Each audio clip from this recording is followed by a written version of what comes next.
walayalin ashar dan 10 hari. Para ulama berbeda pendapat tentang menafsirkan apa itu yang dimaksud dengan walayalin ashar. Ada yang mengatakan, jadi pendapat jumhurul ulama serta pendapat yang rajih adalah 10 hari yang pertama di bulan Dzulhijjah. Ada yang mengatakan penafsiran yang lainnya 10 hari yang terakhir di bulan Ramadan. Ada yang mengatakan 10 hari yang pertama di bulan Ramadan. Dan ada yang mengatakan 10 hari yang pertama di bulan Muharram. Namun kata Ibnu Rajab, dan inilah pendapat yang rajih, bahwa maksud daripada walayalin ashar adalah 10 hari yang pertama di bulan Dzulhijjah.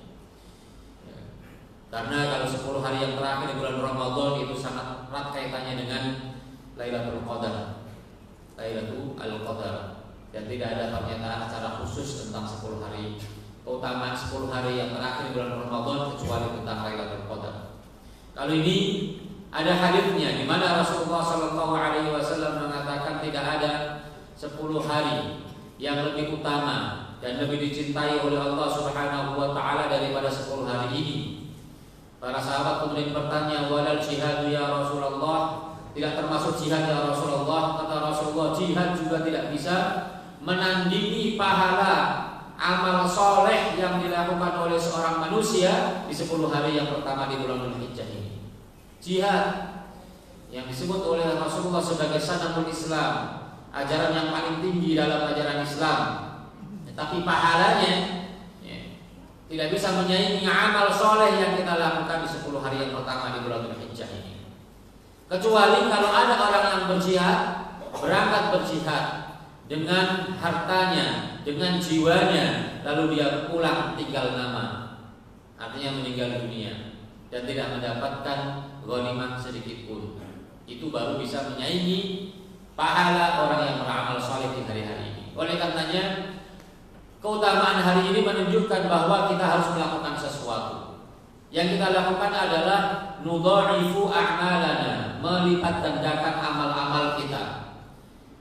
Jadi bukan baru memulai amal-amal soleh kita, tapi kita melanjutkan amal-amal soleh yang sudah kita lakukan pada hari-hari yang lainnya.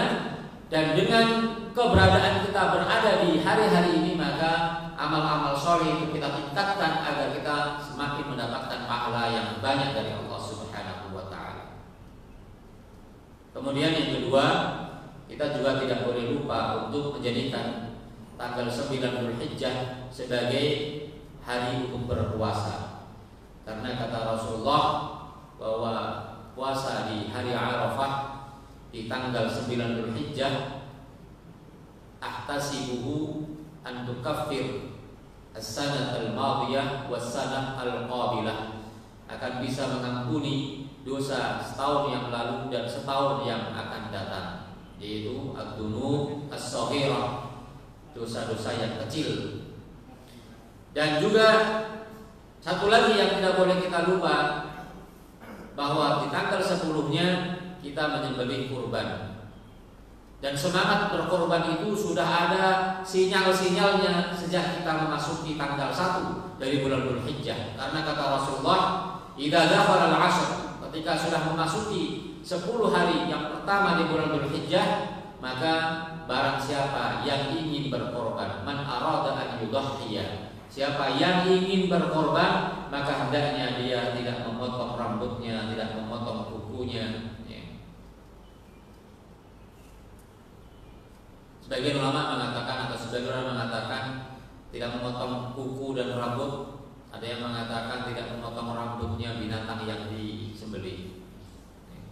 Tetapi pendapat yang benar dan sahih adalah tidak memotong kuku dan rambut yang dimiliki oleh orang yang berkorban itu. Karena tidak ada kebiasaan kita untuk memotong kuku binatang ternak, sehingga kalau seandainya itu yang dimaksud, maka seperti sia-sia ya. Karena larangan itu berlaku setelah kita melakukan sesuatu. Sementara kita tidak pernah melakukan sesuatu berupa memotong kuku binatang, maka larangan itu tidak ada artinya. Maka yang tepat adalah bahwa bagi si pengkorban ketika sudah ingin untuk berkorban, maka hendaknya kita tidak memotong kuku dan rambut kita. Dan sebagian ulama mengatakan kenapa dilarang? Ya, karena nanti akan menjadi saksi di akhirat bahwa anggota tubuh kita yang berpisah dari kita berupa rambut dan kuku akan menjadi saksi ketika keduanya terciprat darah-darah korban yang kita sembelih. Begitu kata para ulama yang tentang menafsirkan hadis tersebut. Oleh karenanya di tanggal 10 lagi-lagi, kalau tadi kaitannya dengan tanggal, siapa amal soleh apapun yang kita lakukan di 10 hari ini menjadi amalan yang paling dicintai oleh Allah Subhanahu wa taala. Kalau tanggal 10 itu jenis amalnya.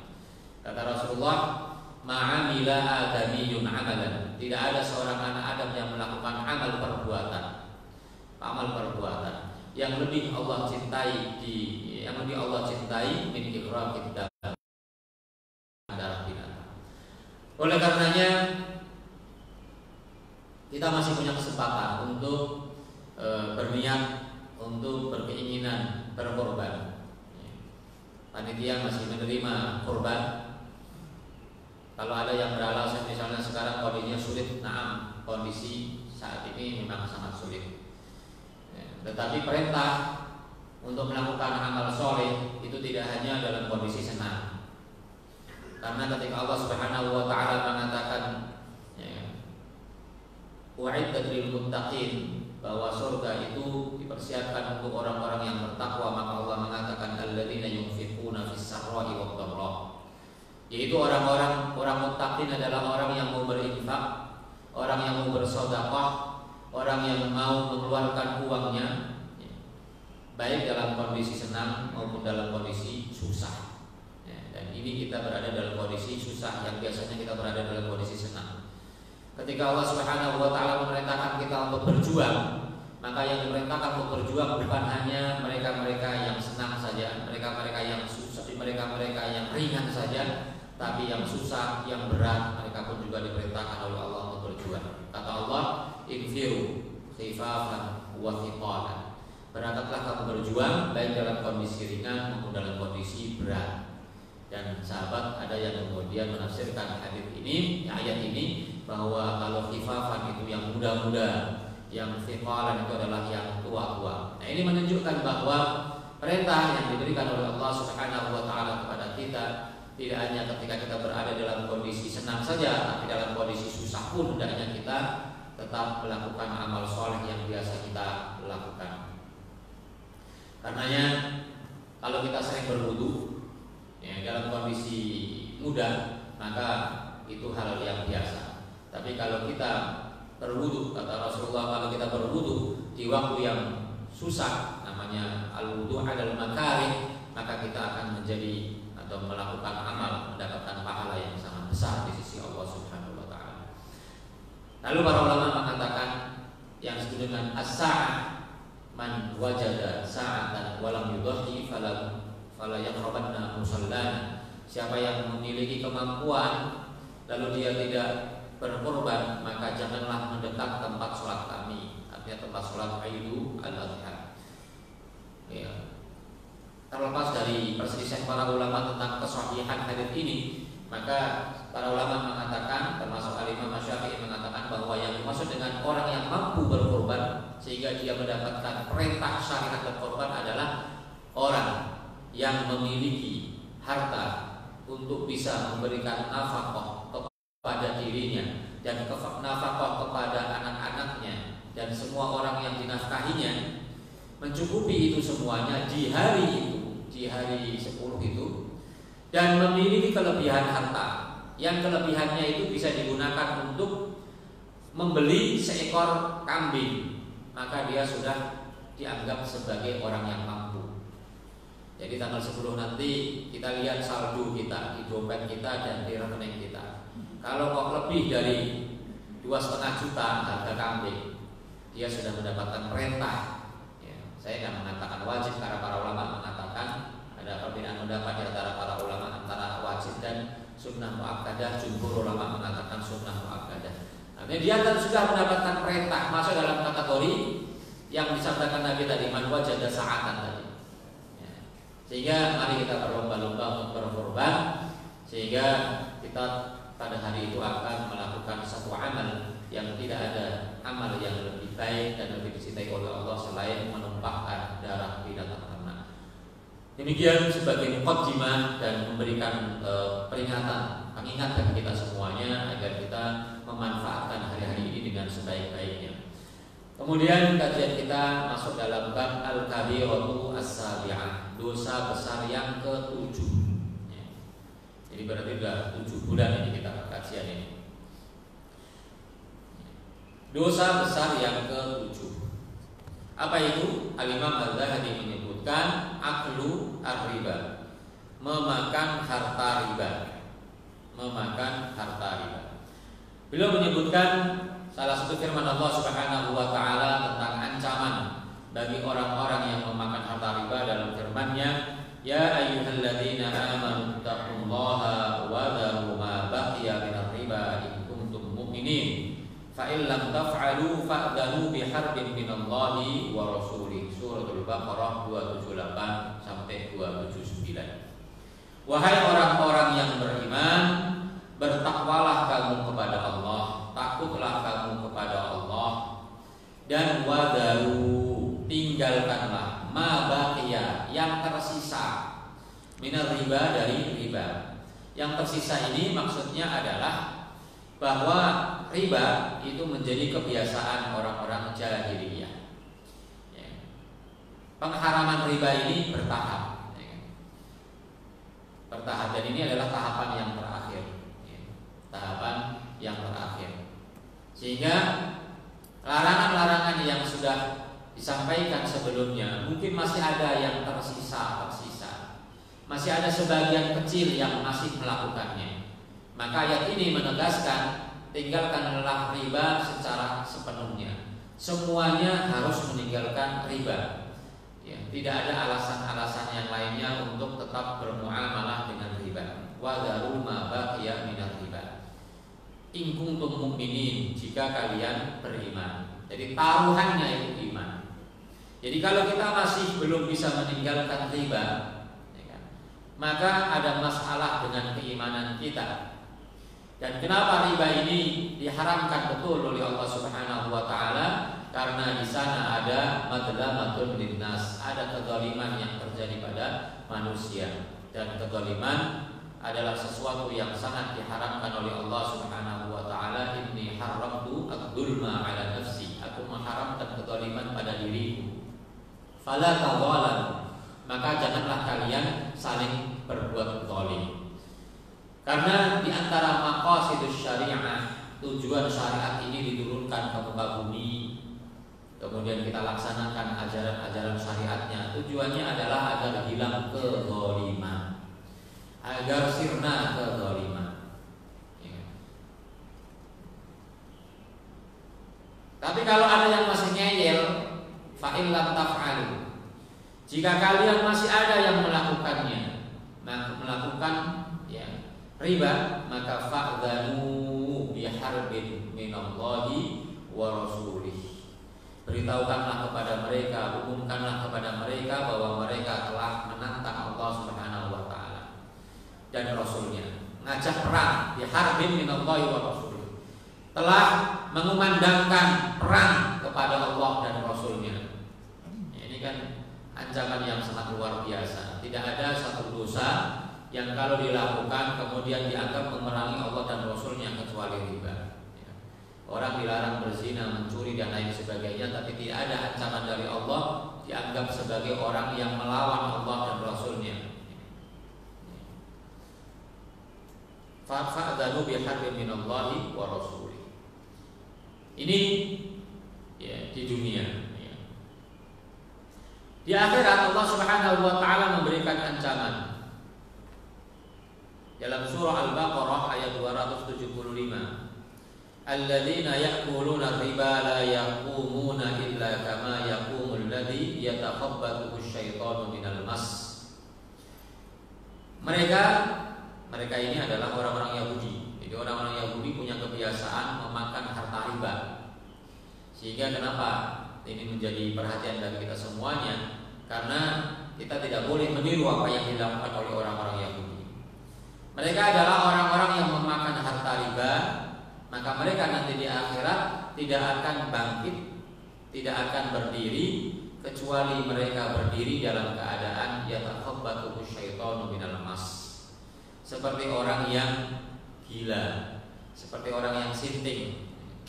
Jadi ya kita tahulah seperti apa orang gila, ngomong sendiri, melakukan hal-hal sendiri tidak jelas. Nah itu yang akan diberikan oleh Allah Subhanahu wa taala kepada orang-orang yang tetap bermuamalah dengan riba. Di akhirat dia seperti orang gila.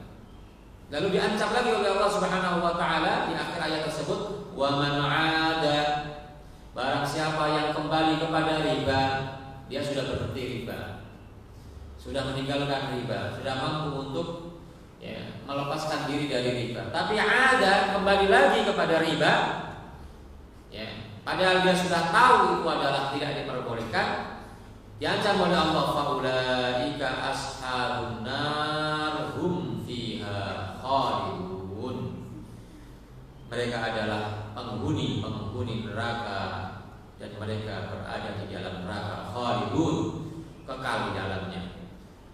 Tentu ini adalah sebuah ancaman yang sangat besar. Maka jangan karena alasan duniawi kemudian kita menikmati harta-harta riba tersebut. Kemudian beliau menyebutkan atau menta'liq, memberikan catatan dari ayat ini dengan mengatakan hadza wa'idun 'adzimun.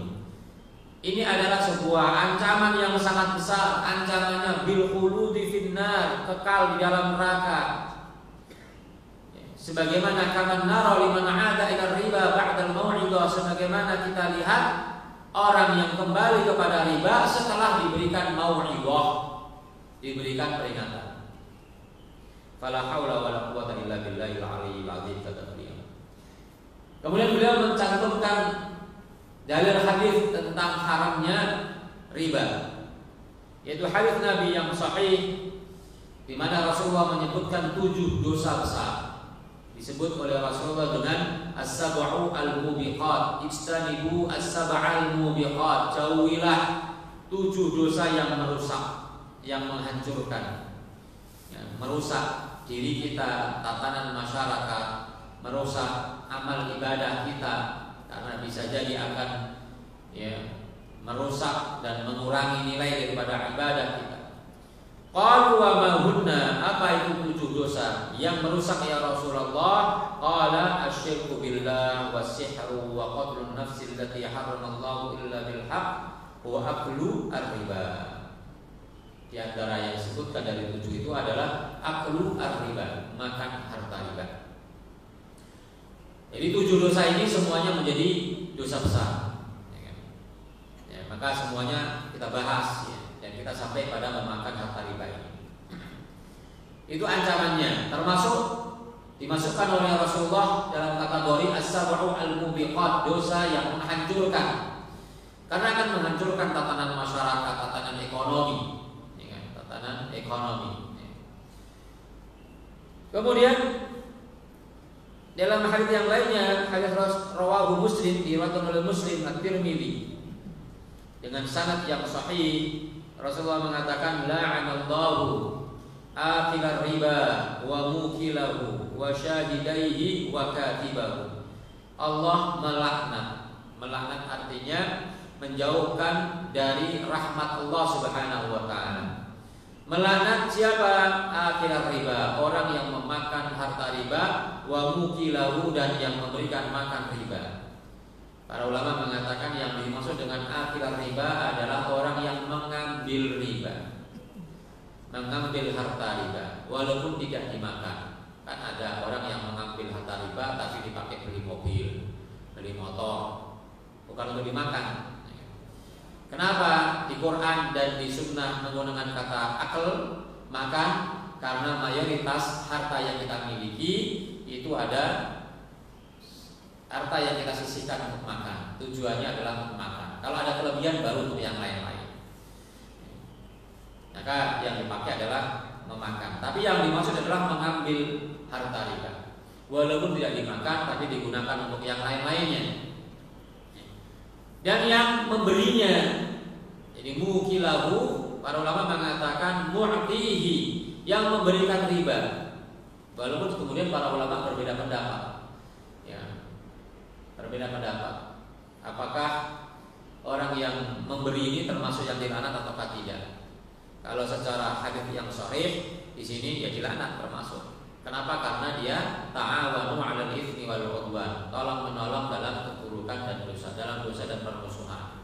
Tapi sebagian kecil ulama mengatakan, loh kan dia tidak memakan, dia tidak mendapatkan keuntungan, dia yang justru didolimi. Kok dia orang yang didolimi malah juga dikategorikan sebagai orang yang dilaknat? Ya, maka sebagian lagi mengatakan yang kalau dia memberikan riba kepada orang lain dalam kondisi terpaksa dan dalam kondisi terdolimi, maka dia tidak berdosa. Tapi kalau dia sukarela, dan itu yang paling banyak, sukarela memberikan riba, ya, maka dia sama saja melanggengkan riba itu dan mendukung riba itu, sehingga dia masuk dalam kategori yang dilaknat. Wasyahidaihi, dan orang yang menyaksikannya, menjadi saksi atas akad riba tersebut, wakatibahu, dan penulisnya.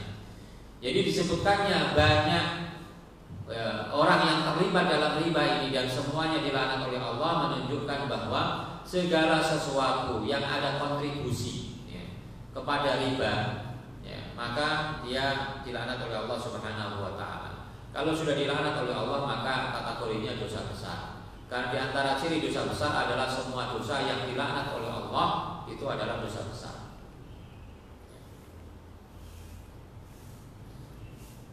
Yang terakhir, hadis yang disebutkan oleh Al-Imam Az-Zahabi, ya, masih tentang laknat tapi dengan redaksi yang berbeda. Hadis yang diriwayatkan oleh Al-Imam An-Nasa'i. Akhirur riba wa mukiluhu wa katibuhu idza alimu dzalika. Orang yang memakan riba, yang memberikan riba, yang menulis riba, idza alimu dzalika. Nah, ini yang kemudian menjadi dasar para ulama bahwa ada syarat alimu. Dia tahu bahwa itu haram. Ya. Idza alimu dzalika. Ketika mereka mengetahui hal itu, maka mal'unun, mereka dilaknat. Ala lisani Muhammadin yaumal qiyamah. Ya, dengan lisan Nabi Muhammad pada hari kiamat. Jadi kalau dijauhkan dari rahmat oleh Allah, tentu orang ini orang sengsara, karena di akhirat itu orang yang akan masuk ke dalam surga adalah orang yang dirahmati oleh Allah Subhanahu wa taala. Kalau dia sudah dijauhkan dari rahmat Allah, bagaimana dia bisa masuk ke dalam surga? Karena ternyata amal kita yang tidak seberapa ini tidak cukup untuk bisa masuk dalam surga. Kita masuk dalam surga selain bermodalkan amal yang kita lakukan, tapi juga kita dirahmati oleh Allah Subhanahu wa taala. La yudkhilu al-jannata ahadan amalu.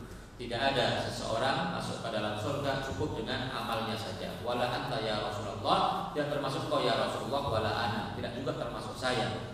Illa an yatawammadani Allahu bi fadlihi wa rahmatihi, kata Rasulullah. Kecuali aku diberikan karunia-Nya dan diberikan rahmat-Nya. Jadi ada amal, ada karunia dan rahmat dari Allah Subhanahu wa taala yang kemudian menyebabkan kita layak dan pantas untuk masuk ke dalam surga. Tapi kalau orang dilaknat, dijauhkan dari rahmat Allah, bagaimana bisa masuk ke dalam surga? Nah, ini menjadi peringatan besar bagi kita agar kita berhati-hati untuk sebisa mungkin untuk meninggalkan riba ini. Maka para ulama kemudian membagi riba itu ada dua macam, ada riba al-fadl, ada riba an-nasiyah.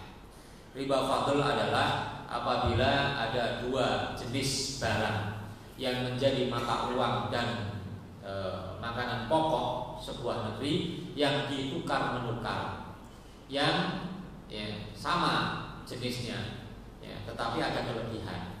Ya, ada kelebihan, sama jenisnya tapi ada kelebihan. Misalnya yang mata uang rupiah dengan rupiah, dolar dengan dolar. Ya, kalau dulu dinar dengan dinar, perak dengan perak, ditukar menukar, kemudian berbeda jumlahnya. Saya dulu membayangkan ini, masa ada sih orang tukar itu kan iseng aja, orang rupiah seluruh misalnya 1.000 sama 1.000 ditukar gitu kan. Ternyata ada kemudian ya kan, orang tukar menukar. Yang satu uangnya satuan, yang satu uangnya recehan. Nah, ternyata beda.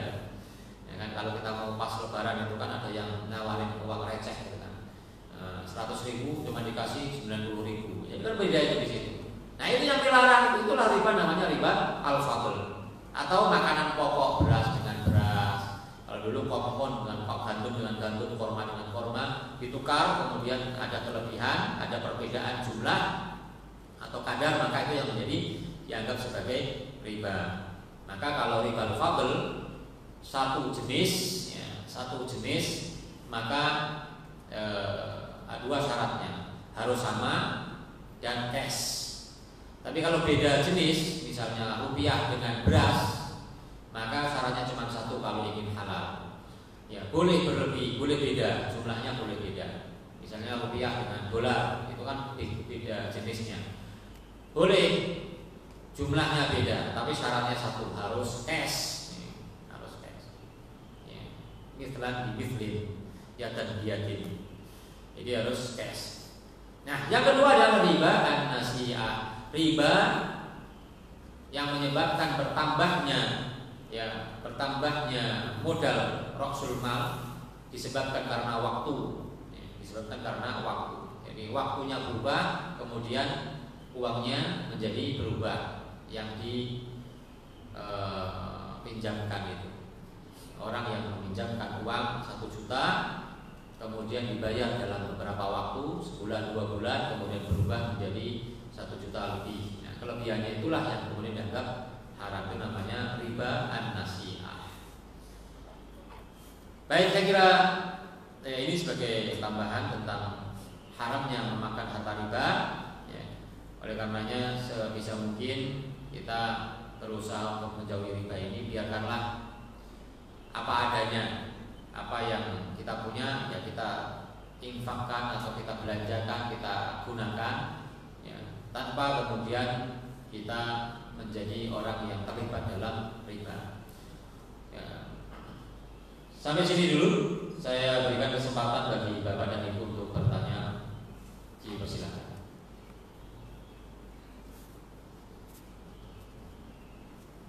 Silakan, Pak. Kalau nggak ada, tambahin lagi materinya. Ya, ibu-ibu ada? Silakan, Bu. Stekernya mana, Pak? Biasanya ada mic-nya.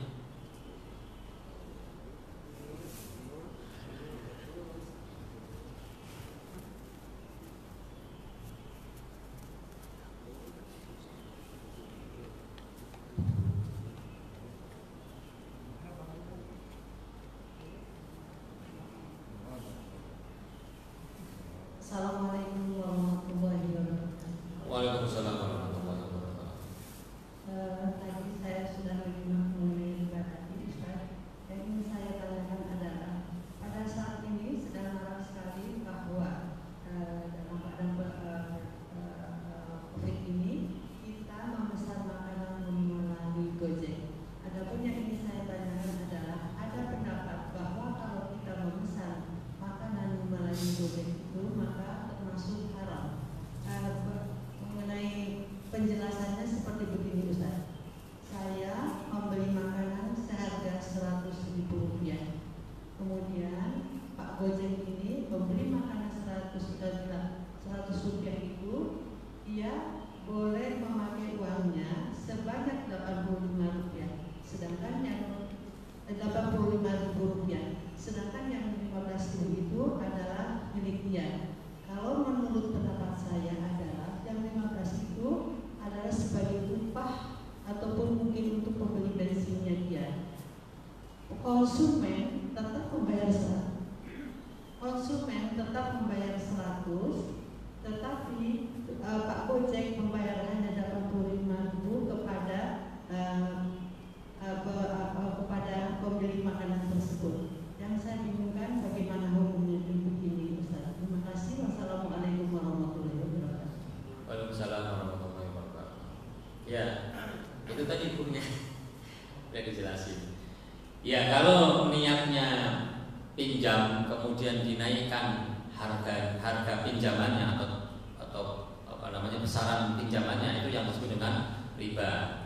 Minjemin uang 100 kepada kita, kemudian 100 itu dinaikkan ya, oleh dia ya, menjadi, kalau pinjam ya, menjadi 115.000.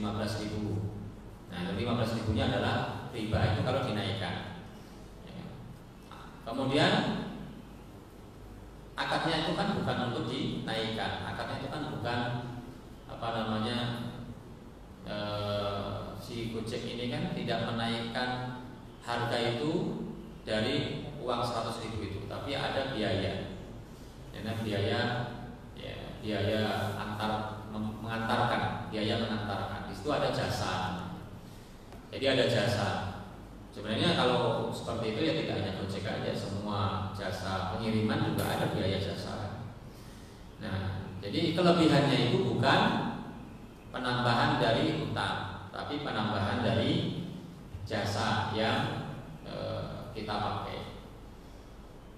Yang nggak boleh adalah kalau kita belanja ke situ ada, kemudian kita ngasih pinjam orang, Pak pinjam uangnya 100.000, kemudian kita berikan makanan, kemudian kita membayarnya kepada orang itu lebih daripada uang yang kita pinjam tadi. Nah, itu yang kemudian dianggap riba. Tapi kalau ini betul tadi diantara alasannya adalah ada biaya transportasi.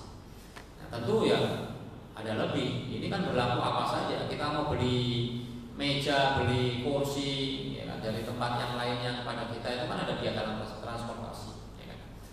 Nah, kalau biaya transportasi ya tentu akan lebih daripada harga yang sudah kita ketahui. Dan itu tidak mengapa kalau ada biaya ini. Jadi orang mendapatkan uang itu kan ada melalui jual beli, ada melalui jasa, ada melalui barang, ada melalui jasa. Dan pengantaran itu bagian daripada jasa. Jadi tidak sama sekali masuk dalam kategori riba, Bu ya. Terima kasih, Ustaz.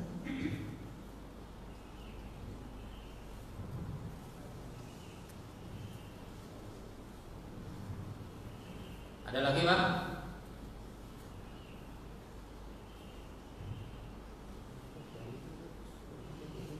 Karena riba ini banyak sekarang ya, macam-macamnya. Mungkin ada sebagian yang mengatakan, bukankah riba yang diharamkan oleh Allah itu adalah riba yang berlipat ganda, seperti yang disebutkan oleh Allah dalam Al-Quran, wala ta'kulur riba adha'afan mudha'afan. Janganlah kalian memakan harta riba dengan berlipat-lipat ganda. Sehingga kalau tidak berlipat-lipat ganda maka tidak mengapa. Ada orang beralasan seperti itu. Ya. Pertama, sebagian ulama mengatakan ayat ini mansukh. Ya, mansukh artinya tidak dipakai lagi sebagai dasar hukum. Kenapa? Karena sudah ada ayat yang tadi kita bacakan, wa daru ma baqiya minar riba. Ma baqiya dan riba menunjukkan sekecil apapun ya riba yang dilakukan maka itu dilarang. Itu yang pertama. Yang kedua adalah bahwa kata adha'afan mudha'afah itu adalah bertujuan lil ghilbah, bertujuan untuk memberikan penegasan betapa buruknya riba itu. Jadi membuat riba itu menjadi sesuatu yang sangat menakutkan. Yang ketiga adalah bahwa kata adha'afan mudha'afah itu kalau kita terjemahkan secara bahasa maka tidak akan kita temukan riba seperti itu. Karena adha'afan itu sudah jamak, tambahkan mudha'afah, dilipatkan lagi. Jadi kalau adha'afan itu minimal 3 kali lipat, 3 kali lipat, kan jamak itu minimal 3. Jadi kalau ada orang utang 1 juta, kemudian jadi 3 juta, tambah 3 juta menjadi 4 juta, berarti itu namanya baru adha'afan. Tambah mudha'afah, tambah mudha'afah, berlipat lagi, dikasih sifat lagi mudha'afah, minimal 2 kali lipat lagi, berarti kan 6 kali lipat, 600%. Jadi kalau seandainya kita memahami ayat itu sebagai haramnya riba karena berlipat-lipat, ya maka minimal 600% baru haram. Kalau kurang dari itu nggak apa-apa.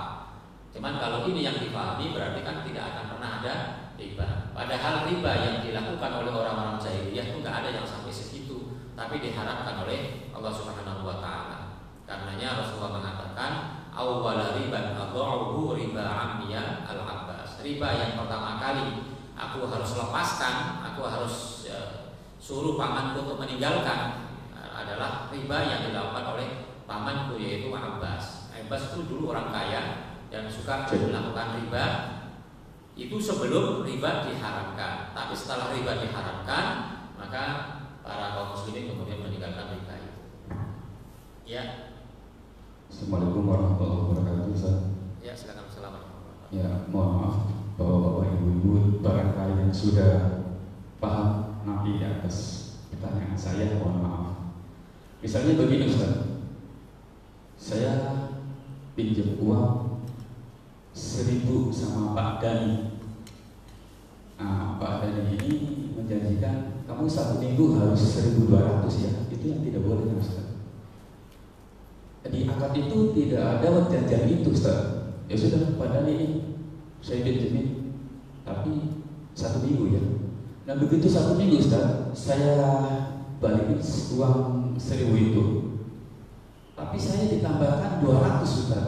Pak Dani terima kasih ya atas kebaikan Pak Dani. Itu hukumnya bagaimana Ustaz? Assalamualaikum warahmatullahi wabarakatuh. Assalamualaikum. Itu namanya al-qardul hasan. Ya, al-qardu al-hasan. Jadi tidak dipersyaratkan di awal. Yang tidak boleh adalah dipersyaratkan di awal ini uang harus bertambah. Tapi kalau kemudian atas inisiatif orang yang meminjam atau yang berhutang tadi kemudian menambah dengan sendirinya anti binafsihi atas sukarela, ya, sukarelaannya, maka itu tidak mengapa. Itu namanya al-qardu al-hasan, pengembalian yang baik, dan itu dianjurkan oleh Rasulullah SAW. Maka kita kalau berhutang kepada seseorang ada al-qardul hasan, ya, ditambahilah, dan tambahnya tidak harus uang, bisa yang lainnya, bisa berupa manfaat, bisa berupa barang yang lainnya. Misalnya kita pas mengembalikan uang kita kepada orang yang membantu kita itu dengan menambah buah-buahan, misalnya bawa makanan, ya kan? Atau yang lainnya buat hadiah, itu tidak mengapa. Nah, itu dalam sistem ekonomi disebut dengan al-qardu al-hasan. Ya. Dan dia kemudian menerima, maksudnya nggak diterima. Al-qardul hasan itu ya harus diterima, maksudnya dimanfaatkan, gitu kan? Nah, tidak. Justru kalau ditolak itu akan menyakiti orang yang memberi. Itu kan masuk dalam kategori hadiah. Kalau dalam Islam itu, kalau ada orang yang memberikan hadiah kepada kita, jangan ditolak. Walau farsyata syatin, walaupun sepotong daging kambing, itu artinya kecil, jangan ditolak, karena itu akan menyakitkan orang yang memberi. Jadi boleh. Ya, silakan. Assalamualaikum warahmatullahi wabarakatuh. Assalamualaikum. Masalah ini kepemilikan. Sekarang kan kita kalau beli cash itu kan susah. Kita pengen punya rumah, kendaraan, bermotor atau seperti itu. Kalau kita minjem ke bank, kebetulan bank itu bukan bank syariah tapi bank konvensional. Apakah itu termasuk kategori bahwa kalau kita pinjam atau kredit dengan menggunakan apa itu juga termasuk riba atau bukan? Terima kasih. Wassalamualaikum warahmatullahi wabarakatuh. Assalamualaikum warahmatullahi wabarakatuh. Ya, pertama, ya kita nggak bisa kita mutih di sini ya. Pertama, kita berusaha semaksimal mungkin. Pertama, rumah yang kita beli ini primer atau tidak, penting atau tidak, darurat atau tidak. Ya. Kalau kita darurat, memang rumah yang pertama dan itu menjadi kebutuhan primer kita, ya, maka belilah rumah itu. Dengan cara apa? Nyicil, kredit. Nggak mungkin kita bisa cash karena berat, ya kan? Ya. Karena kalau uangnya udah banyak bisa cash, maka bakal beli rumah satu. Yang kedua, yang ketiga kita baru cash. Ya. Yang kedua adalah usahakan secara angkatnya dengan bank syariah. Angkatnya dengan bank syariah. Kan banyak bank syariah. Kalau aku bank syariah ya bank Joji atau bank Joko atau siapa gitu kan. Makanya masjid itu bisa masuk di sini sebenarnya, ya kan? Membantu jamaah untuk bisa beli rumah dengan cara nyicil. Ya, jadi kita bangun rumah habis berapa? 200 juta. Kita lelang, kita jual kepada jamaah 300 juta cicil. Ya, untung 100 juta. Ya kan? Cicil 10 tahun, 5 tahun misalnya. Itu tadi Bang Joko tadi itu kan ya. Usahakan bank syariah. Jadi akadnya adalah akad jual beli dengan mencicil. Dan itu boleh ya. Boleh beli sesuatu dengan cicil itu boleh. Ya. Kemudian ya, itu yang kedua. Jadi usahakan menggunakan bank jasa syariah supaya tenang kita karena akadnya benar. Nah, ketika tidak memungkinkan kita menggunakan jasa syariah karena sesuatu hal, ya kan, karena persyaratan tidak memungkinkan atau karena mudah-mudahan tidak karena kemahalan, gitu kan? Mudah-mudahan tidak karena kemahalan. Tapi kalau karena kemahalan, menurut saya lebih baik mahal tapi halal daripada murah tapi tidak halal, gitu kan? Atau syarat atau tidak ada bank syariah yang menerima misalnya karena slip gaji kita nggak mencukupi misalnya. Nah, jadi syariah dulu. Yang ketiga baru kemudian seandainya kemudian kita hanya bisa diakomodir oleh ya, bank konvensional, maka pastikan bahwa akadnya adalah akad jual beli. Pastikan bahwa akadnya adalah akad jual beli, bukan akad pinjam, utang piutang. Jadi akadnya jual beli, jangan akad utang piutang. Pertama kita karena kondisinya darurat, karena rumah itu adalah rumah kebutuhan primer, ya kan? Yang kedua adalah kita sudah menggunakan akad jual beli sama dengan akad yang dipakai oleh bank syariah. Kalau bank syariah itu kalau nggak akad jual beli, murabahah atau sewa menyewa gitu. Ya ijarah. Nah, kalau bank konvensional itu biasanya akadnya utang piutang. Nah, kita jangan pakai akad utang piutang, akadnya jual beli. Jadi kita beli pada bank tersebut. Utang itu kan uangnya dari uang riba, gitu kan? Nah, ini permasalahan yang keempat. Bolehkah kita bertransaksi dengan orang yang memakai transaksinya, jual belinya, dagangannya itu dari harta yang tidak baik, harta yang haram? Nah, disinilah kita kemudian dilema di situ.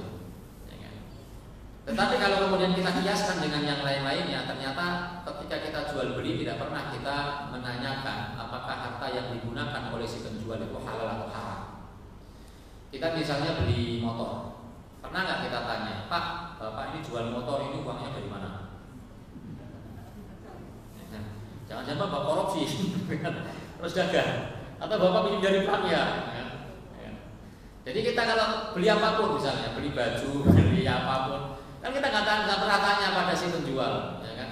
Uang yang Bapak dagangkan ini dari mana?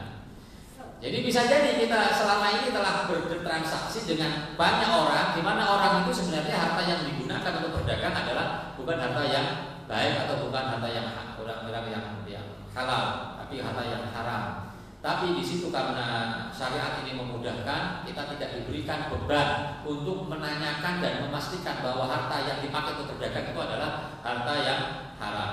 Makanya Rasulullah misalnya dagang dengan orang Syam, kafir orang Syam kan?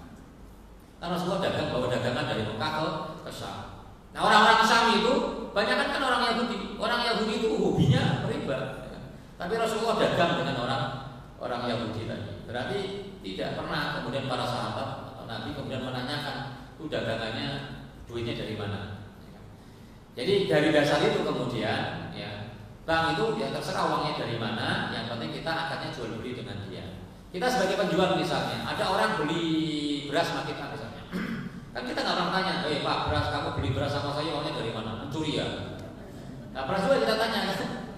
Uang itu kalau kemudian diserahkan kepada kita, kemudian dengan akad yang sah, walaupun dia hasilnya mencuri, maka yang berdosa dia yang mencuri, yang memakan harta itu. Kita sebagai si penjual nggak berdosa. Uangnya kemudian sudah berubah menjadi halal bagi kita. Jadi ada pencucian uang di situ dengan asalnya haram menjadi halal. Ya, wallahu alam di situ ya. Jadi ada tahapan. Ya, pertama primer atau tidak, penting atau tidak. Yang kedua usahakan bank syariah. Yang ketiga akadnya diperbagus ya, dipastikan kehalalannya di bank konvensional tersebut. Kemudian jadi ya, kita tidak perlu bertanya dari mana uang yang dipakai berdagang tersebut. Wallahu a'lam bishawab. Baik Bapak Ibu sekalian, kajian kita pada pagi hari ini. Mari kita tutup dengan sama-sama membaca doa kafaratul majlis. Subhanakallahumma wa bihamdika asyhadu an la ilaha